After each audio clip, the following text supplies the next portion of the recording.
Good afternoon. Are you Bhavan? How are you all doing? So I'm going to be sharing my screen, and today we are talking about assessment in STEAM education. So welcome to Module 5, Lecture 17, Assessment in STEAM. I hope the previous lecture on ethics on technology was useful for you guys.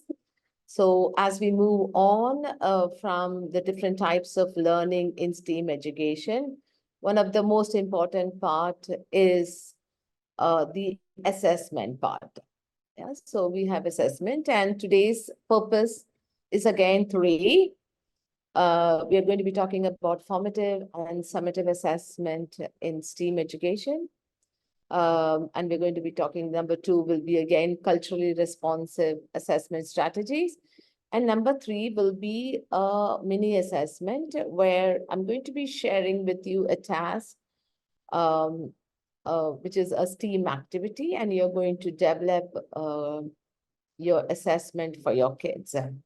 I do understand that you're all in the early years, and usually the early years, there are seven areas of development in the early years. We could be using this formative and summative assessment anywhere in any of these 7 areas. One will be physical, emotional, and social development. One will be the physical development. One is communication and language. One is literacy or English, where it is reading and writing. And the other one is mathematics, yeah, and of course, understanding the world, which is humanities, and expressive arts and design. So these are the 7 areas usually that early years focus on, but we could be using the assessments that we will be talking about in any of these areas as you go about with your lesson plan. So formative and summative assessment. Assessments as such are super important to know how well our children are learning. There are 2 different parts, which is assessment for learning and assessment to learning. When we do the assessment, we know how well our children are doing, what they need to help them, what we need to help them out, and what we should be teaching them next. And when we use a good assessment method in our STEAM classes, we learn better and help our children grow in all areas, all the 7 areas that we spoke about. It's also not only for making it learning better for the children, it's also for the teaching strategies. As educators, when we do the assessments of the children and when we see that the learning outcomes are getting achieved, but not way above, it's also kind of things we go back and do a backward planning of how we can tweak our lessons so that we get the maximum out of the children. So there are 2 types which we spoke about: learning for assessment and learning to assessment, which is formative assessment and summative assessment. Basically, formative assessment, as you look at the picture, is when we teachers say, okay, when the cook tastes the soup and say, I think I need a little more salt. That's the formative assessment part where you are looking at how your lesson is going and you're checking on your children, checking on your teaching practices, and to see, okay, how can I make it better and the best? So formative assessment is a checkpoint where teachers check during the lessons how the lesson is happening, how the learning objective is being accomplished. The second part is the summative assessment, where basically you see when the customers come to taste the soup. This is really good, try some. So basically when that's the final product and you have worked in making it the best. So summative assessment is the product, is the final report card to measure how much the children have learned at the end of the lesson. It also gives us a summary on how the children have really understood the materials well. It could be presentations, it could be quiz, it could be a product that they have made, it could be an artwork, it could be any building project that they have done, that could be the final eligible, but as long as they have used those criteria to get to where they should be. Formative assessment in STEAM education. Here are some very easy ways to do. There are four parts to it again. Observation and documentation basically is to observe children, how they engage in the hands-on STEAM activities, noting their interactions, problem-solving approaches, and levels of engagement. What students, as they do the STEAM activities, write down what you see them doing and how they are solving it. Take pictures or videos to remember and plan for what to teach next. That's the first part. Document their progress using photographs, videos, anecdotal records. It could be a personal conversation that you have with your children to inform the next step to your lesson. Second part is the questioning techniques.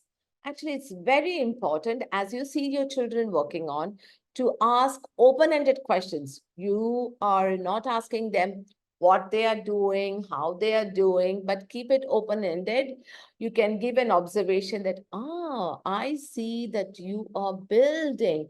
That's all you say. You don't say what they are building, how they are building, what should they be doing, but just asking very open-ended questions to encourage the children to articulate their thought process and solutions, and providing insight into their understanding of the task. So they will explain to you what, say, oh, I noticed, and then they will start answering you, saying what they are doing and what is something that they are, what are the steps that they are taking to get to where they should. Ask questions that make them think, listen to their answers, understand how well they understand the STEAM ideas. Number three, the other third part of formative assessment is peer and self-assessment. Peer is when you give them a partner, or they could even self-assess what they are learning. Basically, this part you have to, it is not very easily done. We have to kind of foster that collaborative learning environment where students assess their peers' work. So, for example, if your child has built something, you can go on a learning walk and you could ask your other children to be very respectful, to give an assessment or a comment or a feedback on what the other child has worked on. This helps in evaluating their own learning and set goals for improvement. They can actually look at each other's work and give a very nice feedback. Also ask them to think about what they did well and what they can do better. So that is, one is their peer giving of feedback, and they say, in a very respectful way. And it's also good to ask them, the child, what is something that they can do better? As simple as it could be, having an eye contact while they're explaining what they have been doing. One of the things you could also ask the children is to have an eye contact with the person with whom they are speaking. Number 4, which is very, very important, is rubrics and checklist. Basically, when you do the formative assessment or the other assessment, you need to have you have to develop a simple rubrics and checklist outlining 3 key criteria for STEAM projects or tasks. Use these tools to assess students' progress. Again, here it could be a self-assessment where you could go around, since the children are in the early years and they cannot read, but you could ask them the questions, hey, did you work on sorting? Tick mark. How do you feel about it? You can give a smile. They can give a smiley face on how it worked well for them. Use these tools to assess the students' progress based on the predefined learning objectives. Make simple list and rules for STEAM projects, and then check this if the students are following these rules. It could be, as I said, teacher going around and checking with them. Hey, did you use this strategy?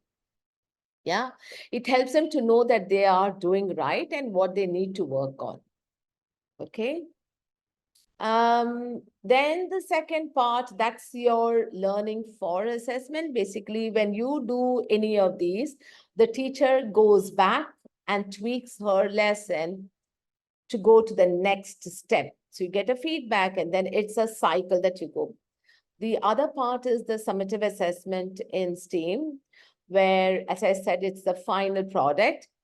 With your children, again, because they are early years, as I said, it could be something that they are built on, or they're working on their art project. It could be their story writing skill, where they just draw out their picture, imagination. It could be anything for the early years, but there are 4 parts to this. A project presentation basically have students, as I said, if they have built a bridge, they have to showcase their product to their peers and friends and family members or the community members.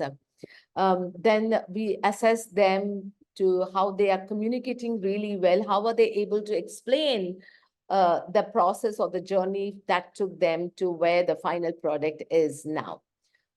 So that's the project presentation. Number 2 will be a performance task, where you design a performance-based task that require the children to apply the STEAM principle to solve real world challenges. Evaluate their problem-solving strategies, creativity, and understanding of the STEAM concepts through these tasks. Number 3 is portfolios. I think in early years, you do have a portfolio for each of your child. So here the portfolio could be, you click a picture of the child doing something and you write what the child tells you, what he or she is doing, working on that. So that could be like a learning journey, which you could use it as progress journal when you meet with the parents to speak about how much they have progressed. So portfolios will be, again, as I said, you can see the progress. Every time you meet the parents, you could actually show them what were the learning outcomes, how did the child achieve the learning outcomes, with a picture, with evidence. It could be a video. If it is digital, you could go video with that and put the video in there and speak, where the child is actually speaking about what they have done. If it is a physical copy, you could have the picture and you could scribe what the child explained to you. The last part is the assessment. Basically, as they grow older, you can have appropriate assessments. You could have quiz, you could have test, you could have some puzzles given out there where they have to put them together and solve the problem. You could also have a scenario, when you do the assessment part, it could be a role play or a scenario where you plan it out with the teachers. Basically, what we also do is two of us get together to play a scenario for the children where there is a problem, and the children actually they raise their hands and they explain to us what's happening and what was the solutions that they are coming up with. So you could make your summative assessment very easy, catering it to the age group that you are working on. When I talk about the project or the performance task, as they grow older, they could do a presentation, they could do a model, an experiment. It could be anything that they really are working on, depending upon the age group. So here is implementation strategies and consideration. How are we using all these and what are the strategies? So you have to actually, as I said, that you have to foster the learning environment. You have to create it. It takes time to foster this kind of an environment within our class community, so that they are bold enough to make mistakes. They are ready to innovate. They are ready to experiment. So as you foster it, you actually it becomes easier to have these assessment tasks done. Also, as I said, we're going to be talking more about how you scaffold this for diverse needs in early years. Align assessment practices with learning objectives and curriculum standards, ensuring relevance and authenticity. Offer, as we said, offer timely and constructive feedback that promotes reflection, self-assessment, and goal setting. We're going to talk more about reflection in the next unit. And what's very important is to engage the families and the caretakers as partners in supporting the children's team learning and assessment. I think it's very important for us to kind of keep the parents and all stakeholders involved in how the assessment is happening. Second part, when we talk about how are we being culturally responsive, involves, with different cultural backgrounds and identities and different families coming from different parts of the world. And how do we give this experience for our students throughout the assessment process, whichever part of the world they are in? Culturally responsive assessment strategies promote equity, where it's one size does not fit all, but the learning outcome is achieved by doing the adaptive learning or differentiation. Inclusivity, being very inclusive of the diverse children's interest. Language, EAL, if they do not speak the English language and they speak the home language, and also depends upon the cultural competency, depending upon which part of the world we are. Here are some really strategic, very effective strategies. If you look at the picture, I want you to pause for a minute to say, what is something that you notice in this picture? So pause here, do not go further. Pause the video and think about what the picture says and how is this really relevant culturally. Yeah. So pause here, think about this picture before you move on. Some of the really effective strategies to have it culturally relevant is to have the content or the curriculum content reflect on diverse cultural perspectives, contributions, incorporate materials and activities that resonate with the children's cultural background. Okay, so it's something that they need to be connected to. So you can use materials or things that's relevant to the country or the city where you are in to make it more relevant for them so that they have this real life experience. The second part is the authentic assessment task. Design an assessment task that allows students to draw upon their cultural knowledge, traditions, and experiences. So when they find the connection, it's easy for them to learn and move forward with the objective. Provide opportunities for children to express themselves creatively, solve problems relevant to their communities, and make meaningful connections with their cultural identities. As I said, keep it connected to your child, where they are from. But remember, the learning objective could be the same, but you could tweak the assessment technique. Number 3 is the flexible assessment methods. Offer variety of assessment methods to accommodate different learning styles. As I said, some children are interested in building, some children are interested in role play, some children are interested in singing. It could be a sport. You could have an assessment task which is connected to your learning objective based on their child's interest. And as long as the learning outcome is achieved, we have a success there. Allow children to demonstrate their understanding using oral presentation, visual. It could be, they could even explain their understanding in their own mother tongue. Yeah. The fourth one is culturally responsive feedback. Provide feedback that acknowledges and celebrates the student's strengths, cultural contribution, and perspective, because children come with different opinions. And so it's okay to agree or disagree. And as long as they are able to explain what their thought process is, recognize cultural assets, and encourage children to leverage their cultural background. Yeah, so remember that the assessment task could be tweaked to your child's interest or their child's strength, making it easier for them to go about with the task.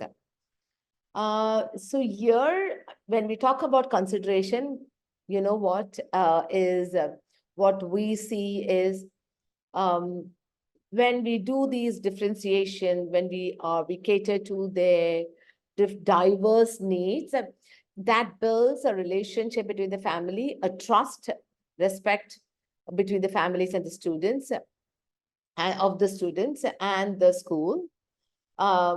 What's very important is one of the strategy is to give the professional development opportunities for the teachers to deepen the cultural competency, involve students in co-creating the assessment criteria. I will show you one of the things that we usually do is creating a rubric. Is we can actually ask the children, what is something that we are looking forward to? Remember, we talked about the language differences. And so we give them that support for English language learners or if they are multilingual. Also, we are respectful of their bias or their opinions, because as we said, that we all come from different cultures and we have different values, and we need to respect that. And one of the last most important thing is being fair and giving equal opportunities for all children. Here, what we're going to do is we have a mini assessment task.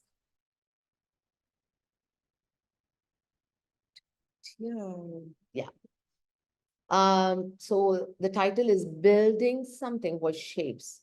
The objective is children will demonstrate their understanding of STEAM concept by creating and building structures using simple shapes. So that's the task. You could do it with your children and then try this out with them. This is definitely one thing that children love, and it's very, very connected to the early years. The formative assessment, let me go back here. Yeah. So there's going to be two parts. So you're going to give them different shapes. The task one is shape recognition game, because that's a formative assessment, because you're going to evaluate them on if they know the shapes well. And the second part is they're going to sort out the shapes based on their thought process. So when I have this, I want you to be doing this activity. I want you to check with do not give them any clue on what they need, what are the criterias, but just say that you want them to sort out the shapes.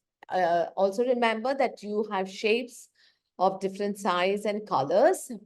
And so the children will sort it out based on the size, color, number of sides. It's their choice. They do it. So one is sorting the shapes activity, the other one is your shape recognition. You can actually write down, observe, and provide guidance as needed to facilitate shape sorting and classification. You can have a conversation while they're doing the sorting. Task number 3 is, this is where the summative, once you are done with the formative assessment, where you know that they know the names of the shape and they also know how to sort it out based on the properties of the shapes, we are moving on to the next part, which is the summative assessment, where we are asking them to we provide them with all these building materials, and we ask them to make a structure. Observe them as they build and assess their ability to use shapes effectively to create a creation. Do not give them any example, but you say that, do you see the structure around us? You can even take them around or show them shapes of different buildings or bridges, and say that, but they have to use these shapes to create a structure. This is the assessment rubric that you could use for them for all the 3 tasks. I'm actually based it on 3 different levels. One is working in greater depths, working at expected level, and some will be working towards. So basically, our work is going to be on moving these expected level to the greater depth and moving these working towards to the expected level. That's the progress that we are looking at. And on this, how do we make this complex? Once they are really confident about the shapes and the properties, what would be the next level that you can go on with your children to develop? You can create an assessment task along with them and say, how would you like to take this further? So basically, this simplified STEAM assessment task focuses on shape recognition, sorting, and building, allowing educators to assess children's understanding and application of basic STEAM concept in the developmentally appropriate manner. So you have your learning rubrics, your learning outcomes out here. This is going to take about one lesson, about 45 minutes for you to work it along with your children. I would like to come back when we have the live lecture. We can check on how it worked with your children on this. So conclusion on the assessment part is, assessment is definitely very important. Not only during higher schools and middle schools, is also very important for learning early years, providing us with valuable inputs on the child's progress, understanding, and growth. By using the both formative and summative assessment strategies, we can create a very rich experience that inspire curiosity, creativity, and lifelong learning. Remember about fostering this environment for them. How do we nurture this into our community of learners? Let's continue to explore, innovate, and collaborate as we nurture the next generation of STEAM learners. Conclusion is, we talked about the culturally responsive assessment part, where children come from diverse cultural backgrounds. And we can create assessment practice that validate and affirm their knowledge, skills, and contributions. Let's embrace this together for the globally minded STEAM learners. Yeah. Thank you very much. I hope you really are able to use this formative and the summative assessment in your classroom and get if you could do the task done. It will be amazing to have a conversation of how it worked, and we can actually talk about how we can tweak these formative assessment. Also, I would like to listen to some of the things that you all do in your classroom. It's a learning journey for all of us, learning and teaching each other. So long, Ayo Bhavan. Thank you very much for listening.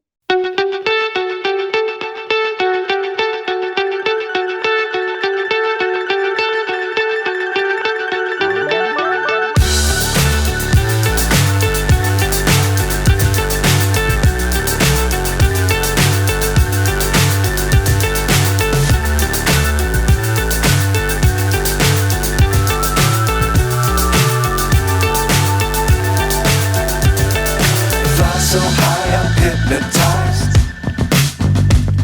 What's up is down, what's left is right.